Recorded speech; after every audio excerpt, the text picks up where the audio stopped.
Well, good evening, everyone. It's great to see all of you moms and dads and grandparents and aunts and uncles and cousins. I don't know who's got the biggest family here. I think I know. I think it's the Rivals family. I'm not sure. And it's all hungry for Edison Junior High School, huh? You meet everybody, and Franklin. All right.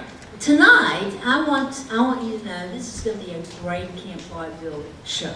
This is our 34-2 annual Camp Vaudeville.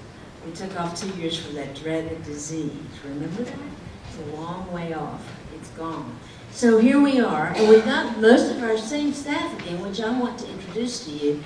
In the pit here, Barbara Fulk and Marcia Parsons do the music. And David Rexroad here does what we call drama. I mean, that's a good word. Sounds good. But David actually wrote our script. And that took a lot of doing and a lot of research. It's not just some idea he came up with, but it's a script in which the children and the audience, we hope, are going to learn a lot about the history of Parkersburg's old theaters. So that's David. And then on stage, you don't see her. The person who does the dance is Allison Cullen. And, oh, that's not her name anymore. Allison Cressy.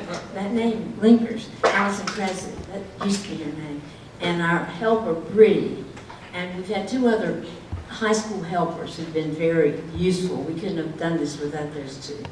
And in the corner back there, we've got Scott, who does sound and lights. Of course, do know, moms and dads, that in the vaudeville days, and the children, I hope, know that that was about 1875 to 1930, there were no such things as microphones, an issue. So these children have had to learn to project their voices. So we'll see how well they learned. And we have a new person with us this year, whose name is Julia Lee, and she's back here in the corner with Scott. Julia is the person who, you may have seen it, or maybe not, she has a presentation that she's put together called Steppin' Out. And Steppin' Out is a presentation, a slide presentation of all the old theaters in Parkersburg. So the other night, on Tuesday night, we did that presentation for parents and anyone who wanted to come. And one parent said to me, heavens, I didn't know anything about this. I didn't know a thing about it. And I said to him, what year were you born? And he said, 1986. And I said, well, you missed it. It was gone by then. So anyway, that was great. I'll never forget that line. That was Fernie. No, that was my mistake. He said that. So anyway, this year we have tried to teach the kids not just about the history of the old theaters, but about the time period in America. Times have gotten a little crass and ugly lately, but back in the day, in the vaudeville days, it was a gentler, kinder time. And to help make that happen, we've done several interesting things, I think, and I believe the children think so too. We went up the street to the Brown's house. Mrs. Brown is the descendant of, well, she's the great-granddaughter, great-great-granddaughter, I believe, of Mr. Chancellor, who built not only the Chancellor Hotel, which is gone now, he also built the Blennerhassett Hotel. We had one day, we had a presentation by Judy and Norm Smith, who live up in the historic district also, and their house was about 1875. And she talked about manners. Well, we've talked about manners all week, but she talked about how to deal with a 5-course meal. Probably most people don't do 5-course meals in their homes every night with all these forks and spoons and knives. But the kids learned how to do that, and then we did that meal. And if you're a parent, you know we did those things. It was lots of fun. And the older campers who've been here several times before say that they believe that the learning was easier this year because we had Julia's projections. And when we talk about the Camden Fire, we can see the Camden Fire because we projected it and showed the kids. Now, you probably didn't notice when you come in, but I hope you notice when you go out. In the lobby are these life-size pictures of people that you've never seen before. Those people who are out there, there's Georgian Cohan, there's Al Jolson, there's Lillian Russell, there are all these people out there. Those people are going to be on the stage tonight too, brought to life by the kids. So it's going to be a really fun show. Other things, staff people that I should talk about. We do good work here at the Smoot Theater. We really do, and oh yes, that's where I was going. Especially, I think, with music, and we have this nice, established vocal music program, and we have a choir for boys and girls, grades 4, 5, and 6. We have a group for boys in 7 through and older, and a group for girls, grade 7 and older. So there's something for everyone, and we might think about that because we have heard some fabulous voices on stage this week, some really nice stuff that's gone on. So do think about it. And if you're interested, Miss Barbara down here, she'll be around after the show. She can tell you all about it. All right, so sit back and relax. Are we going to leave the air on, Scott? The air conditioner makes noise, and we hope the children make enough noise to come out over the air conditioner. I got to mention 2 other people who have been very important and who've done a lot of work. Well, 5 other people. Got to mention the 2 young people who are our narrators. We have, let's see, Christian Marshall, who is a sophomore, I believe, at PHS. Is he a sophomore? I think so. And not Tina Withrow, but Emma Withrow, who's also, I believe, a sophomore at PHS. These 2 young people are our narrators. That means they've got a lot of stuff that they've had to memorize, and they move the show along. The other people that I don't want to forget are our snackers. Every day we have a snack. And these women have done a great job. There's Tina Withrow and Holly Wilcox and Mrs. Erica Collin and Kim.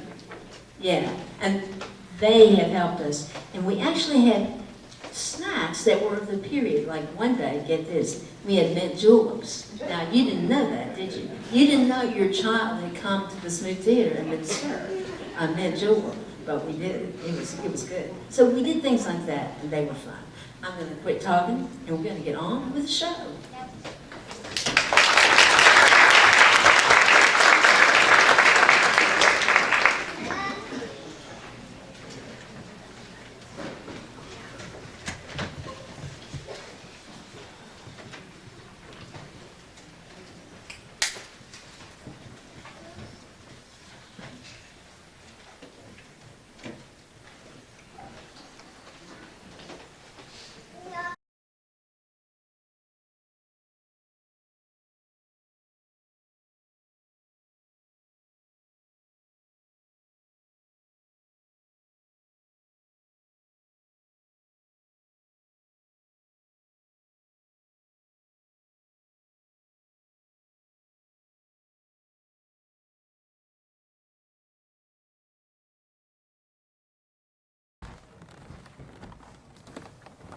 Good evening, and welcome to the historic Smoot Theater. This beautiful edifice was constructed in 1926 and opened as a vaudeville house later in that year. Isn't it wonderful that it still stands here today as a theatrical venue? My name is Ann Suter. I was known as the girl with a southern personality. I sang the blues from the heart and was on the bill opening night right here on this stage. And allow me to introduce myself. I am John Singer, and I trod the boards here the following year with my juggling act. I remember it just like it was yesterday. It was a packed house with an extremely enthusiastic audience. I even received 2 curtain calls. That's why I hang out here with my fond memories. So, how are we able to stay here? This illuminated bulb is referred to as a ghost light. Most theaters have one. When the audience and the actors go home and the theater is empty, the light is turned on and left on the stage.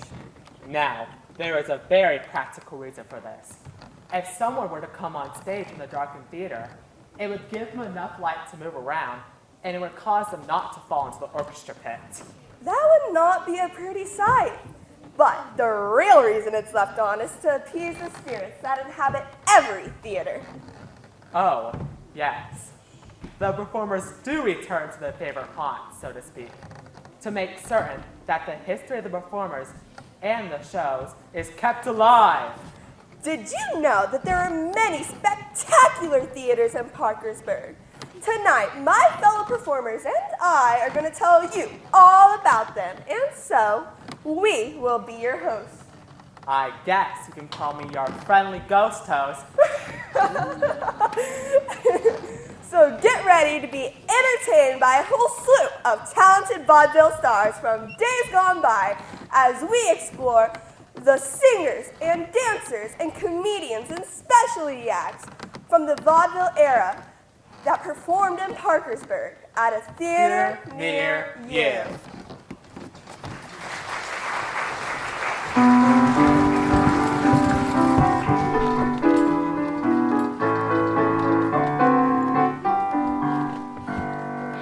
This year's show began with the host. Then we learned that he was a ghost, a spirit playing on the stages, performing vaudeville through the ages. We can't name them all, but we'll sure try. All the stages and spirits come by. Lots of star-filled acts and some famous shows happen at a theater near you. Stars like Coe and Jost and so many pros, Adams and Russell too. Auditorium, can we salute the Academy of Music Lincoln and the Smoot? Just a few of dozens that line the street. They happen at a theater near you. Auditorium, can we salute the Academy of Music Lincoln and the Smoot? Just a few of dozens that line the street. They happen at a theater near you. Just a few of dozens that line the street. They happen at a theater near you.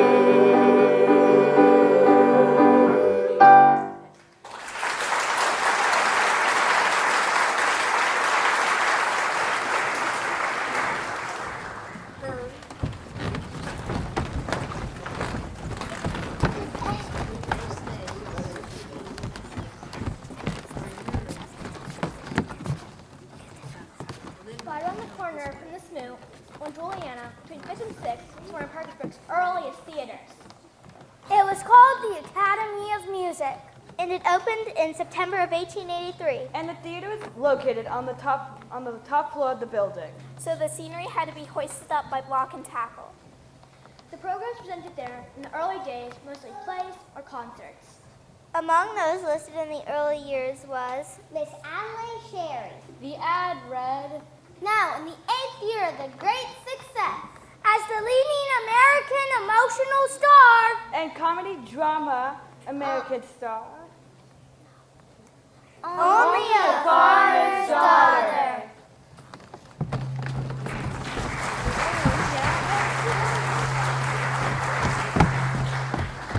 You know, I must have missed that one. Never heard of it. Ah, but one performer to appear there was truly one of the greats of all time, a living legend in her day, and considered to be one of the most beautiful and stylish women in the world. But I'll let her tell you about herself. Her name is Lillian Russell.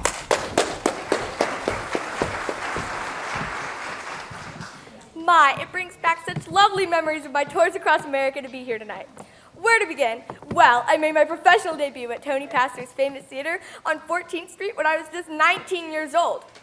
The following year, I began starring in operettas on Broadway, and for the next 30 years, I was one of the biggest stars in New York, London, and on tour, and I loved every minute of it.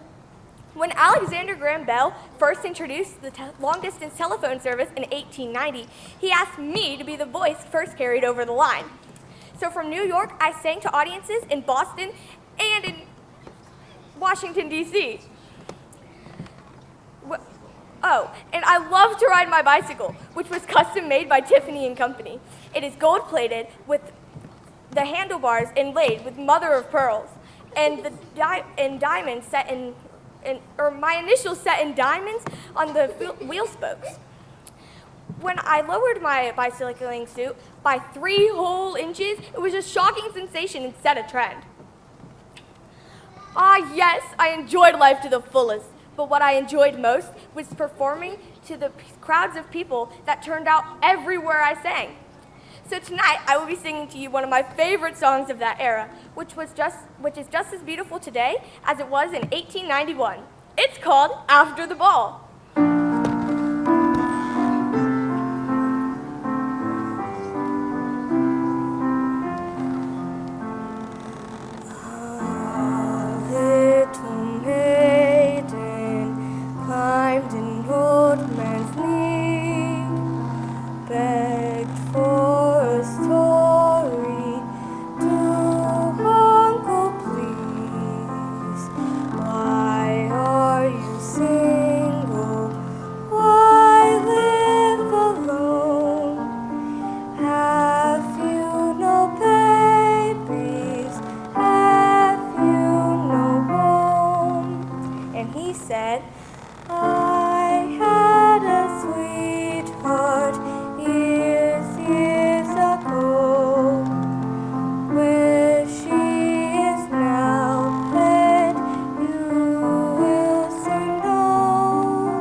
Back to entertain us.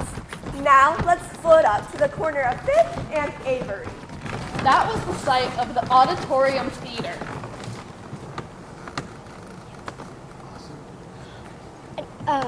And the building is still standing today. It was home of the Parkersburg Office Supply Company for many years. And now houses ITAC. The Academy of Music burned down in 1895. And the new Auditorium Theater was much larger than anyone had seen in the area. It was on the upper floor of the building. It had a big gallery and balcony stacked on top of each other. 800 incandescent lights and half as many gas jets were installed. The most modern equipment and lighting effects were purchased. So when it opened in October of 1896, it was the most luxurious theater Parkersburg had ever seen. And it was a cause for celebration.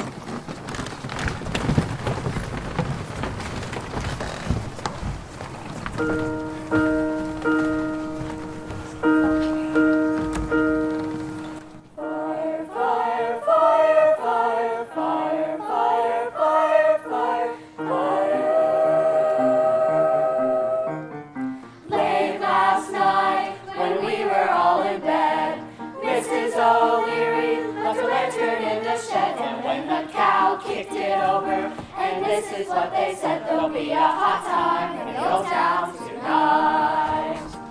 Fire, fire, fire, fire, fire,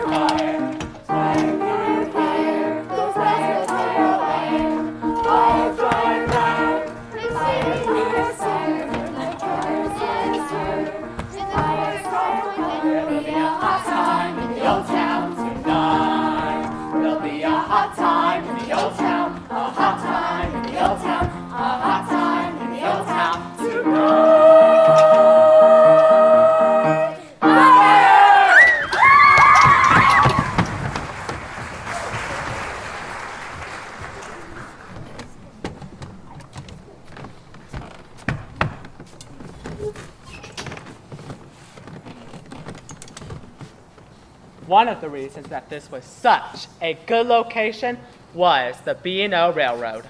It arrived in Parkersburg in 1857. Now in those days, in order for anyone to continue west, you had to cross the Ohio River by barge and get on another train across the river in Ohio. Finally, in 1871, a bridge was built, strong enough to carry the train and its passengers across the Ohio. And at that time, it was the longest bridge in the world. Then, in 1881, a beautiful new train station was built at 6th and Avery, just 1 block from the site of the new Auditorium Theater. How easy it was to transport actors and musicians and scenery right to us. Parkersburg became a major show town.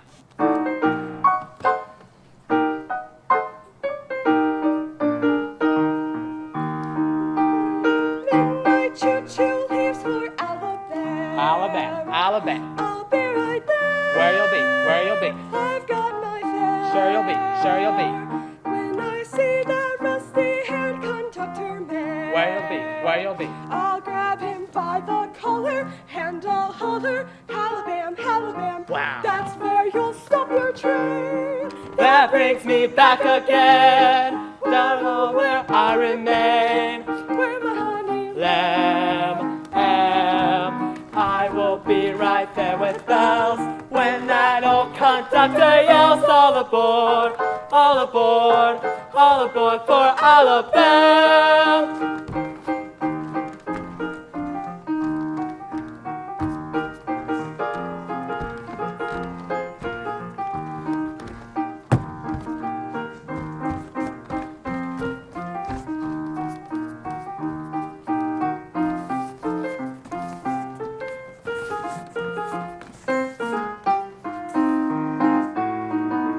I will be right there with bells when that old conductor yells, all aboard, all aboard, all aboard for Alabama.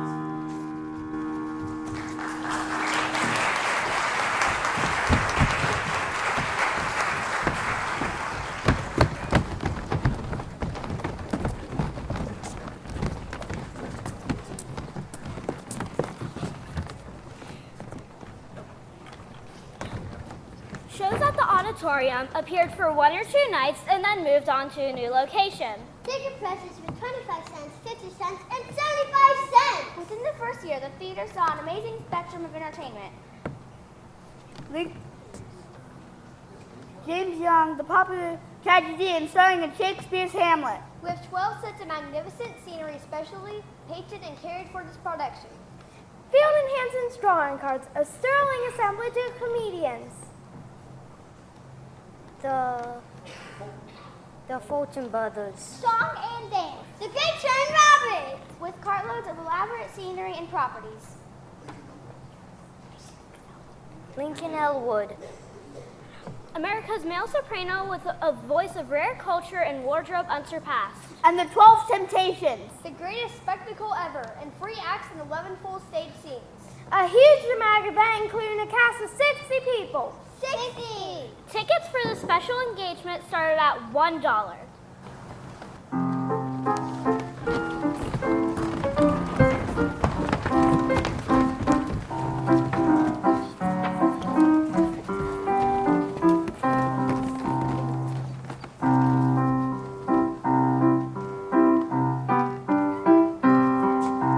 Every morning, every evening, things we got fun. Not much money, oh what money, things we got fun.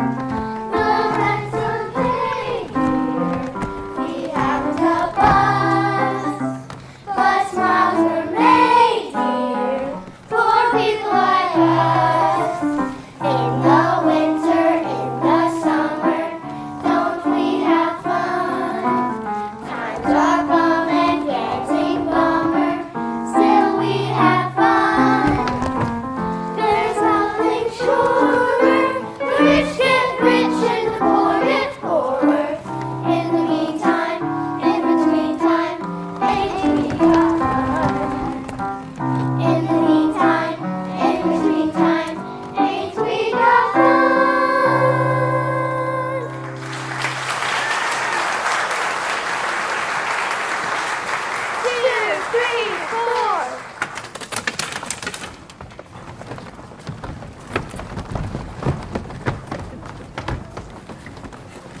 The biggest stars of the Broadway stage began touring the country and the roles that they made famous. Among them, two of the most iconic to perform in our town were William Gillette and Maude Adams. What? You've never heard of them? Well, I can't guarantee that you will know the roles they played. Look, here comes Maude now, just as charming and petite as ever. Why, thank you. Tell them all about yourself, Maude. Dreams do come true if only we wish hard enough. That's a line from the play I first starred in back in 1905. I played that role for 3 more runs on Broadway and on tour over the next 10 years.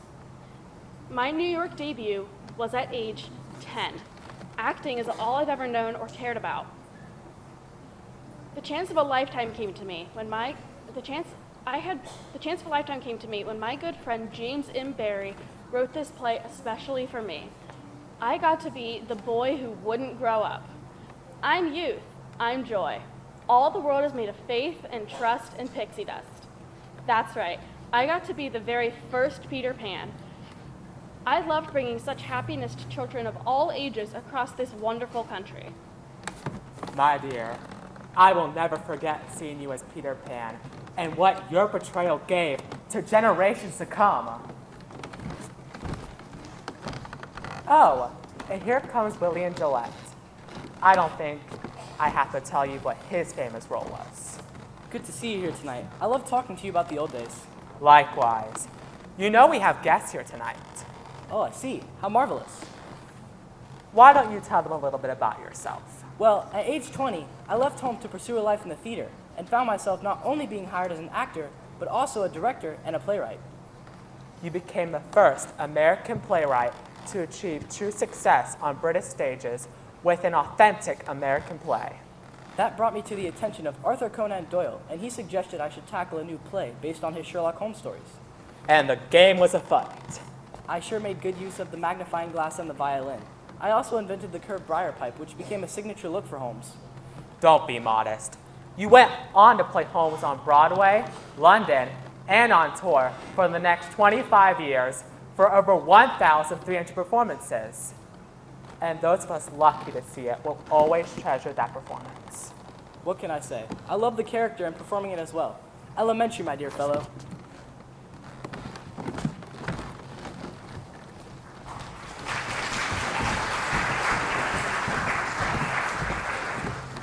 Oh, I'm so glad you all could join us again, because now we're going to head to the very first elegant theater in Parkersburg.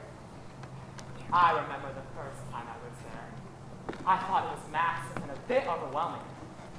Tell them a little bit about it. It was located on the 700 block of Market Street. Where the Parkersburg Art Center is now located today. When you went through the front door, there was a beautiful dark green corridor that was 19 feet wide and 105 feet long. It contained the art glass decorated box office. And a magnificently ornate ladies' parlor with a female attendant on duty at all times. Once inside the theater, you could tell no expense had been spared on the splendidly upholstered seats. There was a huge balcony gallery, 14 box seats, 6 downstairs and 8 above. And the fire curtain was made of asbestos and weighed 1,000 pounds. It opened to reveal the drop curtain, which was painted the picture of Blennerhassett Island as it looked in the 18th century. And the stucco proscenium was also beautifully painted, as which the lovely mirror which filled the ceiling. The whole house was brilliantly lit by 2,400 electric lights. Strung around the proscenium, the balcony, and the box seats, enhancing the beauty of the decorations. And oh, what an array of talent was presented there. The top singers, the best dancers, the funniest comedians, and the most popular plays of the day. And it continued to show the abundance and variety that performed at the Camden for over the next 25 years. And now, I would like to introduce the biggest star of all time, the man who's called the world's greatest entertainer, Mr. Al Jolson.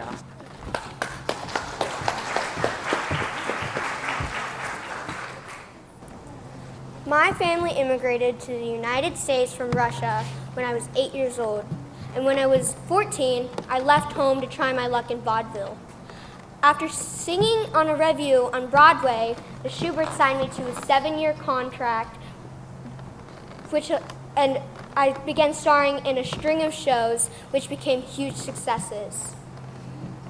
It allowed me to introduce so many wonderful songs which have become standards. April Showers, Rockabye Your Baby, Swanee, Sunny Boy, When the Red Red Robin, I'm Just Wild About Harry. In 1927, I went to Hollywood.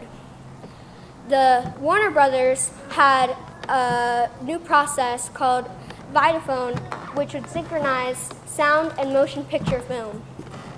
Everyone thought that sound pictures would be a disaster, but there I was, starring in the first talkie. Well, guess what? The Jazz Singer was a huge success and revolutionized the entire industry, and I began to have an even bigger career in movies. Who would have guessed? Tonight, I'm going to sing for you one of my favorite songs, and from the Jazz Singer. It's called Toot Toot Tootsie.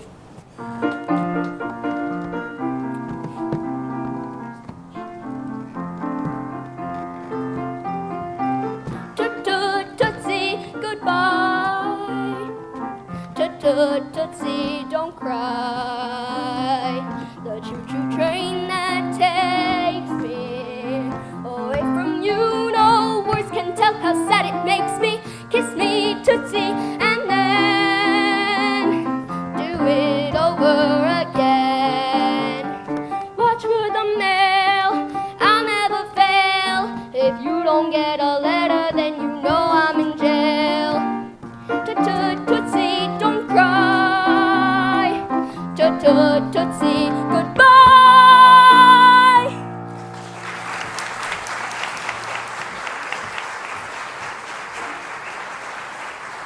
Your one and only, Al Jolson. Ah, I see the lovely Blanche Ring is on her way here. She was known for her musical comedy and vaudeville during the early days. Her infectious way of putting over a song was unsurpassed in her day. You are too kind. I guess show business is in my blood. I come from 5 generations of theatrical dynasty. My great-grandfather came all the way from England in 1852 to tour with a theatrical caravan as far as the Mississippi River. My grandfather was one of the leading comedians of his day, and my father was an actor. I made my stage debut at 16, where I toured extensively in vaudeville, and even made an appearance at the Camden Theater. I starred in a number of shows on Broadway from 1902 to 1938, and I even dabbled in a few films in Hollywood, but I guess I'm mostly remembered for my singing. Yes, indeed. You are credited as the first vaudeville star to get a full audience to sing along with you, and they loved you for it. And what great songs did I get to introduce and make famous, like Come Josephine and Your Flying Machine, and I Got Rings on My Fingers. And the song I hope you will sing for us tonight, In the Good Old Summertime. Of course I will.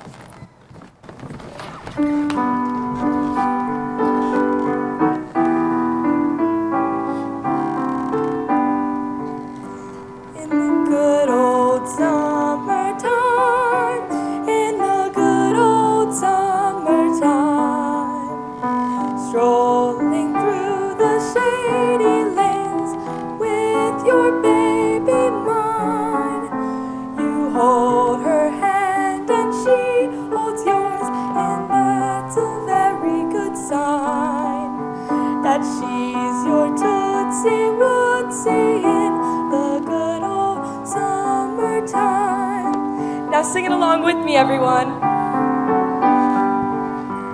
In the good old summertime, in the good old summertime, strolling through the shady lanes with your baby mine. Hold her hand and she holds yours, and that's a very good sign that she's your Tootsie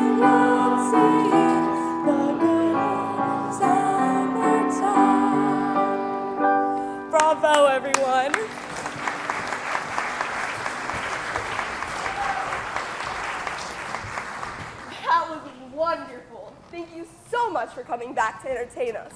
Now, presenting the fantastic Harry Lauder. Achman, it's good to be back here in the Camden Theater.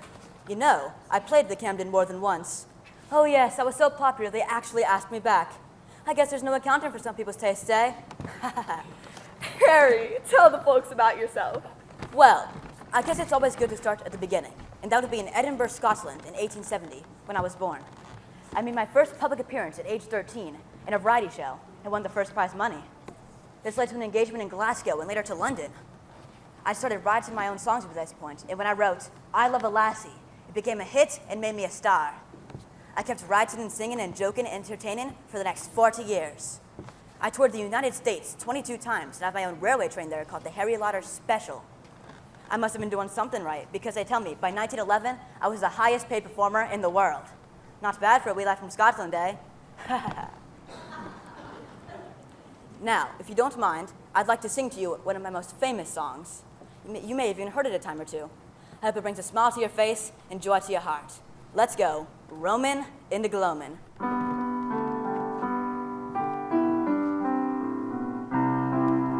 Roman in the gloamin' on the bonny banks of Clyde. Roman in the gloamin' with my lassie by my side. When the sun has gone to rest, that's the time that we love best. Oh, it's lovely, Roman in the gloamin', Roman in the gloamin' on the bonny banks of Clyde. Roman in the gloamin' with my lassie by my side. When the sun has gone to rest, that's the time that we love best. Oh, it's lovely, Roman in the gloamin'. Oh, it's lovely, Roman in the gloamin'.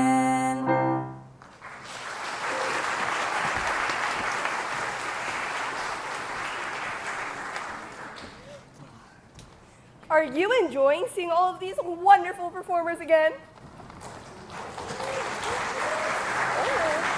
You know, it was not only the great performers that crossed the Camden stage. Many hit shows from Broadway began touring, and the big ones always played here. One of the biggest successes to play the Camden was The Bat. It was scary. Also very funny. It was based on the book by famous mystery writer Mary Roberts Reinhardt. When it was released in 1920, it was a massive hit with both the critics and the general public. It went on tour in 1921 at the Camden, and in 1923, it went for another engagement.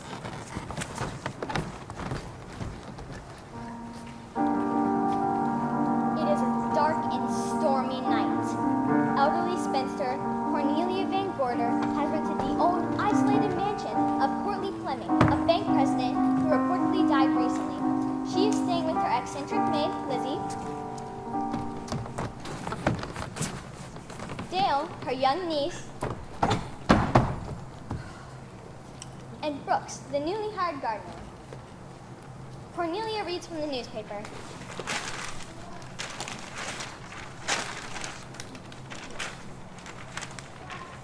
Police again, bamboozled by the bat. This unique criminal endowed with diabolical ingenuities. We must cease combing the criminal world and look higher, for he may be a lawyer or doctor by day, honored by his community, but a bloodthirsty assassin by night. I'm taking the butcher knife to bed with me. Dale, I hear there was a robbery at Union Bank. The cashier, a young man named Jack Bailey, robbed the bank to the tune of $1 million. How do you know the cashier did it? Well, he runs away, went out for lunch and never came back. Could someone else have done it? Well, of course, but the president had access to it. But as you know, he died in Colorado last week. And ever since then, bizarre things have been happening here. Strange noises at night, weird lights in the garden. That's why I've hired a detective. Cornelia and Lizzie leave, and Brooks, the new gardener, enters and runs to Dale. They embrace. Oh, darling, are you all right? I will be, as long as no one finds out I'm Jack Bailey, the cashier from the bank. Oh, I know. Courtney Fleming took the money and hid it away in his house. I believe you, and I'm sure other people know the money is hidden here as well. But Aunt Cornelia has been hearing strange noises. People breaking into the house at night. We must find that money first. They exit. Then suddenly the lights go out in the room, and we see a flashlight outside the garden door. It opens and a shadowy figure makes its way into the room. Lizzie enters with a candle from the opposite direction, unseen by the intruder. There is a blinding flash of lightning. Lizzie turns, and we now see someone else, the silhouetted figure of a tall man dressed in a full cape with wings and a mask and wearing a helmet and sharp ears pointed up on top. There's a gunshot, and Lizzie lets out a blood-curdling scream. The bats! And then what happened? Well, you'll just have to watch a performance of the play to find out, won't you? Oh, come on! That's not fair. Very well. Jack was right. Worley Fleming did steal the money. It was hidden in a secret room in the attic. And they were finally able to unmask the murderer, but no one is allowed to give away the identity of the bat. No one. It must remain a secret so as not to spoil the fun. And that's all I'm saying. Now, we're really gonna liven things up because, That's right. The bat is said to be the inspiration for Batman, but I do believe you've already heard of that. Now, we're really gonna liven things up because here comes the girl that was called the hottest gal in town, and they weren't lying. She knocked him dead here at the Camden. Let's welcome Blossom Celia.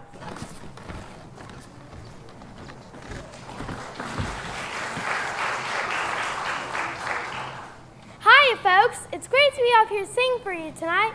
They called me the Queen of Syncopation, and let me tell you, I can belt out a song like no one else. They said when my hands begin to go and I begin to toddle, you just gotta hold on tight for fear getting up and toddling right along with me. I was already a stage performer at age 10. They called me the Little Blossom.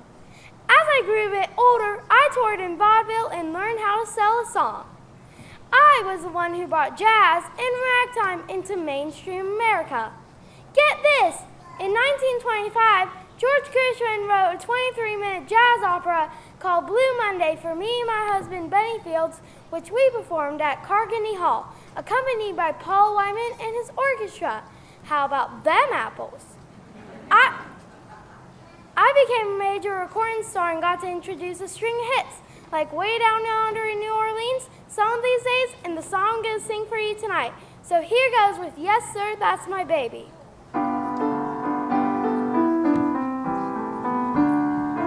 Yes sir, that's my baby, no sir, I don't mean maybe, yes sir, that's my baby now. Yes ma'am, we decided, no ma'am, we won't hide it, yes ma'am, you're invited now. By the way, when we get down to the preacher man, I'll say, good morning, yes sir, that's my baby, no sir, I don't mean maybe, yes sir, that's my baby now.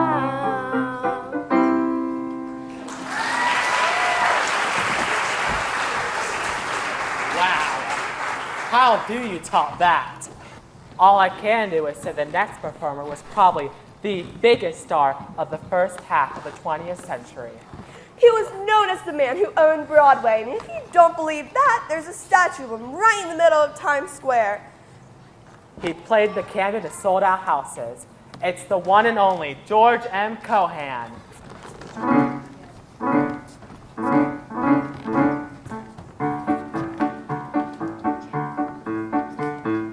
I'm the kid that sold a candy. I'm a Yankee Doodle dandy. I'm bad, I am. So's Uncle Sam. I'm a real life Yankee Doodle. Made my name and fame in Boodle, just like Mr. Doodle did by riding on a pony. Love to listen to the Dixie string, along to see the girl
performers that played the beautiful Camden during the early days of vaudeville.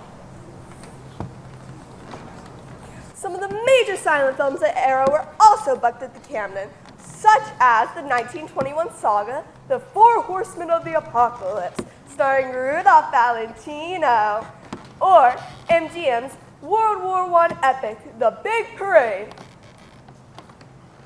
These films traveled with an entire symphony orchestra, which played a score live throughout the entire film. Other engagements also played the Camden, such as the show that they called the world's most famous revue.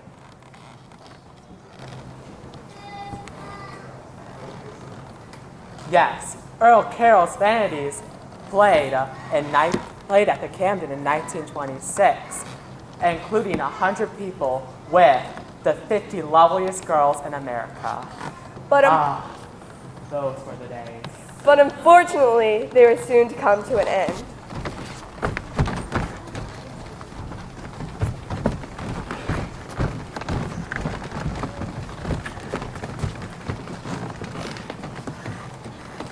On the evening of Saturday, November 30th, 1929, around 7:30 p.m., a fire broke out in the rooms under the stage of the Camden Theater. Spec Chevron had just finished setting the stage for an upcoming Elks Lodge presentation to happen the following night. As he stepped out the stage door into the street, he was greeted by a frigid night. The temperature had just dropped to 10 degrees above zero. Not long after he left, the blaze was spotted and firemen summoned. Parkersburg's entire firefighting force, scores of volunteers, as well as additional equipment and Marietta firefighters rushed to what had become a massive blaze. By the time the fire was out, the entire block from 7th to 8th was reduced to rubble. Also the buildings on North and 7th. The newspaper declared it to be the worst fire loss in Parkersburg history. Heavy ice covered the streets the following morning as smoke still soared. Market Street was filled with debris.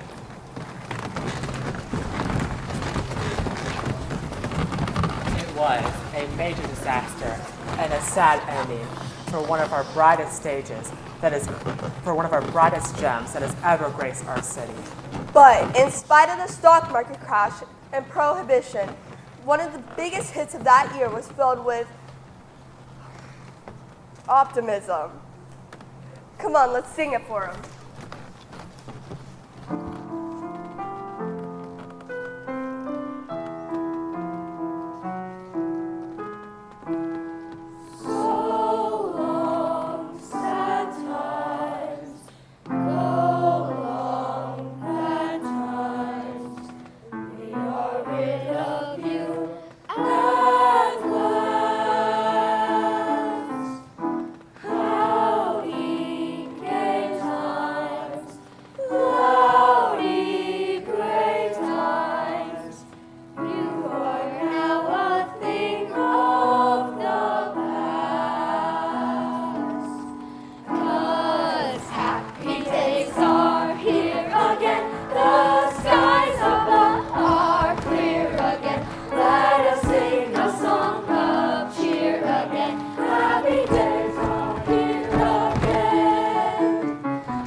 Movies were becoming more and more popular in the 1920s.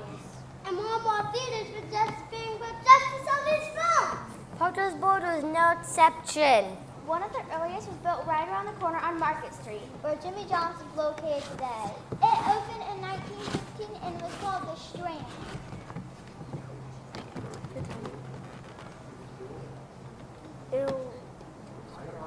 It was the pride of Parkersburg, the home of the biggest pictures made. Yet another theater was built just on the corner of 8th and Market Street, where the Actors Guild now performs. It was the Lincoln Theater, which was built in April of 1920 with Mary Pickford's film Pollyanna. It was considered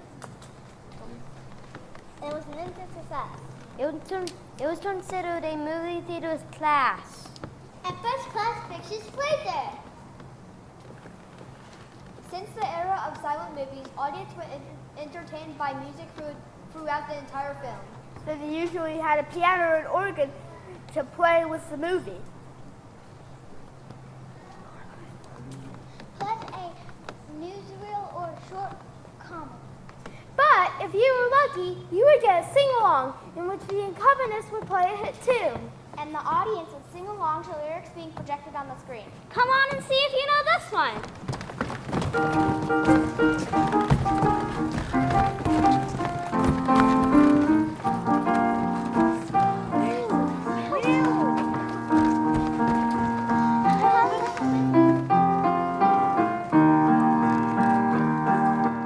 Hello, my baby. Hello, my honey. Hello, my ragtag gal. Send me a kiss by wire. Baby, my heart's on fire. If you refuse me, honey, you'll lose me. Then you'll be left alone. Oh, baby, telephone and tell me I'm your own. Hello, my baby. Hello, my honey. Hello, my ragtag gal. Send me a kiss by wire. Baby, my heart's on fire. If you refuse me, honey, you'll lose me and you'll be left alone. Oh, baby, telephone and tell me I'm your own. Oh, baby, telephone and tell me I'm your own.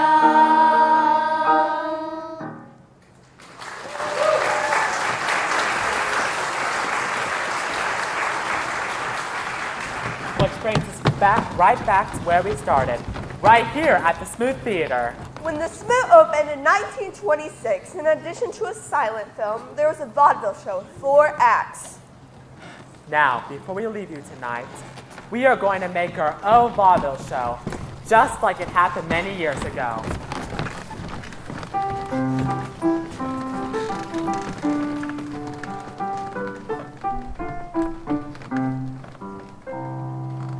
I have the best dog in the world. I love my dog too. Did I ever tell you about the time that I took him to the flea circus? No? What happened? He stole the whole show. Well, my dog has a funny bark. He goes tick-tock bow-wow, tick-tock bow-wow. Really? Yeah, he's just a normal watchdog. Well, my dog never barks. Oh, that's too bad. Yeah, he's a hush puppy. Well, my dog has to wear a sweater all the time. Why? Because he's a chilly dog. My dog's always cold too. He's just a regular popsicle. My dog once had a fever. We were so worried about him. What did you do? We gave him mustard. Mustard? That's always the best thing to put on a hot dog. We had a terrible time getting my dog to stop chewing up my books. That's terrible. Yeah, I had to take the words right out of his mouth. My dog is so special. He can do magic tricks. Amazing. Yeah, he's a real labracadabrador. He can also do science. Oh? Yeah, his favorite part is the labs. I trained my dog to stop the movie I'm watching when I need to go out of the room. How does he do that? He presses the pause button, of course.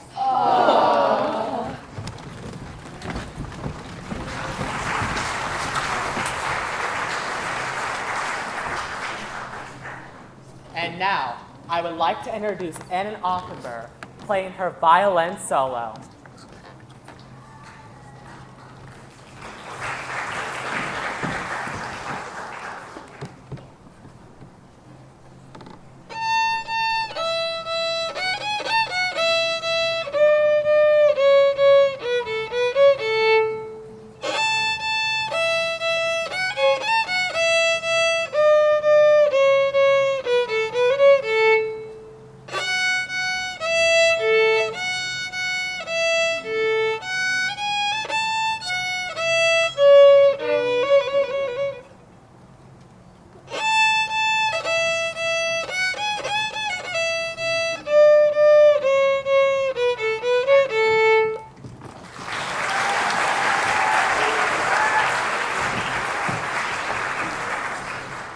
And now, here's Olivia Westcott with that hit song by Irving Berlin, Cheek to Cheek.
And now, Braylon Stanley will wow you with her patriotic dance, Yankee Doodle Dandy.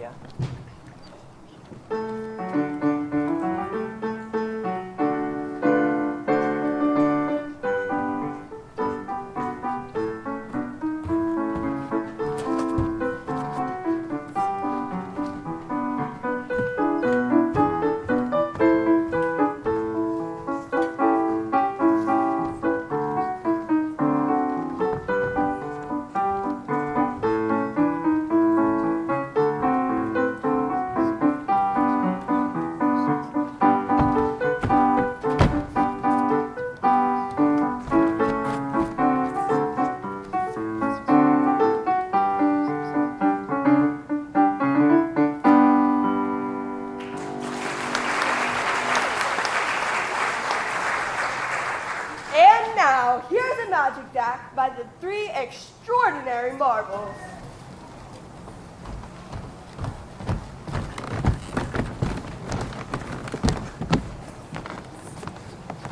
You see here, I have a cup, and inside of that cup there is a red ball. But if I say abracadabra and tap the top 3 times, it's gone. But someone must have it. Can you check your pockets? No, I don't have it. Can you check your pockets?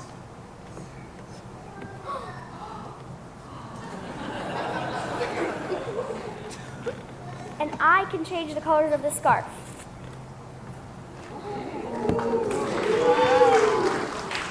And I can make a flower appear out of this flower pot. Abracadabra.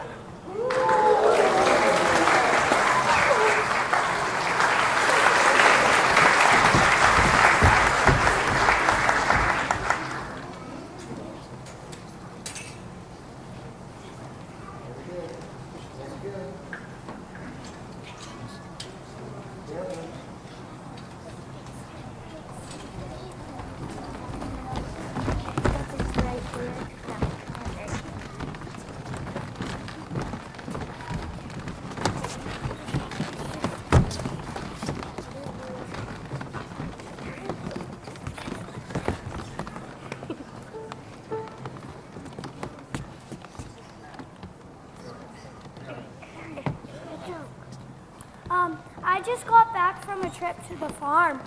What did you see? Oh, lots of animals, and I learned so much. Like what? Like what you call animals with a sense of humor. What? A laughing stock. What do you call a cow in a tornado? I don't know at all. A milkshake. What do you call a pampered cow? I do, Bob. Spoiled milk. I know what you call a cow that eats your grass. A lawnmower. And I know how you count cows. That's easy. The calculator. Wow, why do cows like to go to New York? I have no idea. They like to see the musical.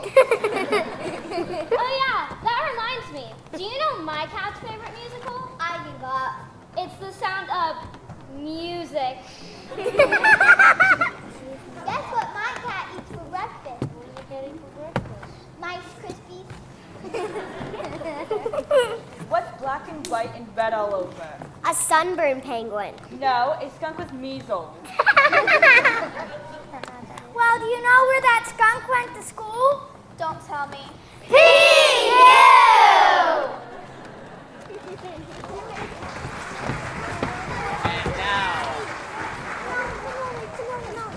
And now, for the big slam bang finale.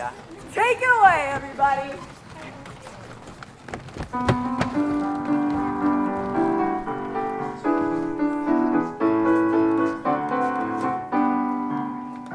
Lots of star-filled acts and some famous shows happened at a theater near you. Stars like Cohan, Joel, and so many pros, Adams and Russell too. Auditorium, candidly salute the Academy of Music Lincoln and Smoot. Just a few of dozens that line the street. It happened at a theater near you.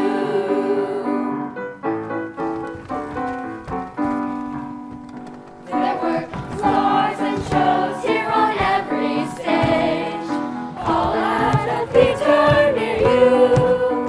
Yes, there were lots of greats of the vaudeville age, Gordon Cohen, Al Jolson too. Lawrence, Seeley, Maud Adams, William with his Sherlock hat, Ring and Russell, don't forget the bat. Yes, they all were greats on the vaudeville stage and came to a theater near you.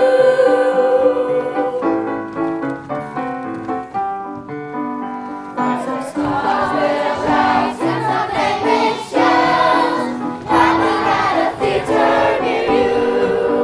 Stars like Cohan, Joel, and so many pros, Adams and Russell too. Auditorium, Adams, William with his Sherlock hat, the Academy of Music Lincoln and Smoot. Yes, a few more dozens that line the street. They carried to the theater near you. Yes, a few more dozens that line the street. They had been to a theater near you.